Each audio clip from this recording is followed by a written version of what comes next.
So, I'm speaking to you from a hole in the ground. I am an invisible man. Now, this isn't some story about heroes. It's an explanation. A journey into how I learned to live with my invisibility and, well, how I found my own light in all the darkness. Let me tell you how I got here. First, you've got to understand, my invisibility, it's not a physical thing. I'm not some kind of ghost. It's a psychological state, one that was forced on me. See, I'm invisible simply because other people refuse to see me. They see their world, themselves, figments of their own imagination, really everything and anything except me. And this wasn't some accident. It was by design. I've come to call it systemic erasure. Every single institution I ever ran into, the college that was supposed to educate me, the organizations that claimed to represent me, they were all just cogs in a machine designed to grind down my identity, to completely erase my essential humanity. And that's where my journey has led me. Underground. From down here in this hole, my story isn't a celebration of the American dream. It's a funeral song for it. It exposes the whole thing for what it is, a nightmare of forced anonymity. The central conflict of my life, when I really think about it, was always pretty simple. My true self, my real thoughts, my ambitions, was just an inconvenient obstacle. To everyone I met, my very existence was a problem they had to solve, a tool they could use, or just a presence to be ignored entirely. To understand how I wound up here, we have to go back to the South. I call it the Southern Puppet Show, because that's exactly what it felt like. A grotesque stage where I had to learn and learn fast, that to survive, you had to perform a role someone else wrote for you. This performance, it had 3 acts. First, there was the spectacle. I was literally thrown into a blindfolded battle royal, a brutal fight just for the sick amusement of the town's white elite. Then came the humiliation. I was handed a scholarship, my supposed ticket out, but only after being bloodied and demeaned. And finally, there was the control. I learned that the only path forward was to be their good little puppet.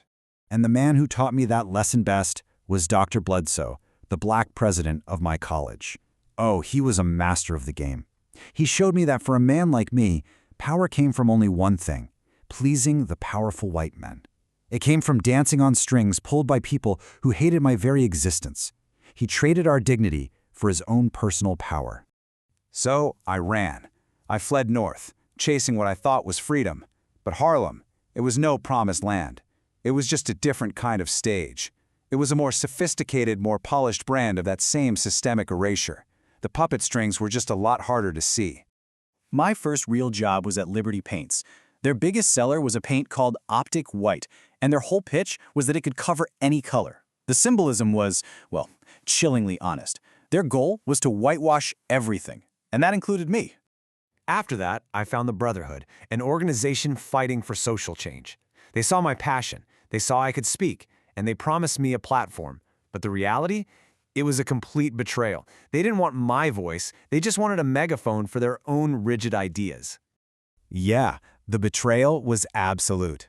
The Brotherhood didn't want a man with his own vision. They demanded I conform.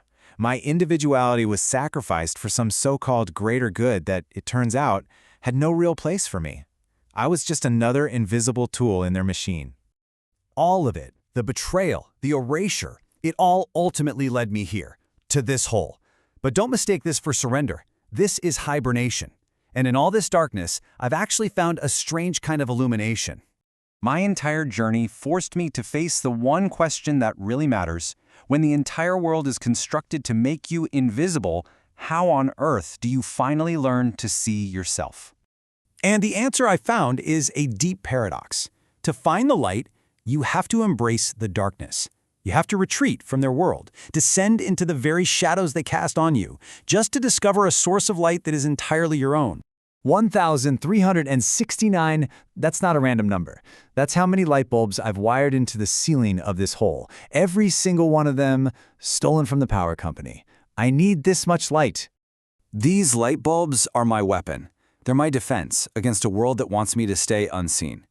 Society prefers total darkness when it comes to people like me. So I created my own sun. This is my act of defiance. You really have to understand. This hibernation is not cowardice. It's a strategic retreat. It's a necessary withdrawal from their reality so that I can finally begin to define my own existence on my own terms, in my own light. And it's from this place, this self-imposed exile, with this intense illumination, that I'm offering a warning from the unseen about the consequences of a society built on being blind. This is the lesson of my life. The one thing I know for sure. When you build a world that denies the humanity of any individual, you aren't creating order. You're just planting the seeds of inevitable chaos. And that leaves you with one last unresolved thought. My story is over for now, but it ends with a question that just hangs in the air. A question for the world up there above my hole.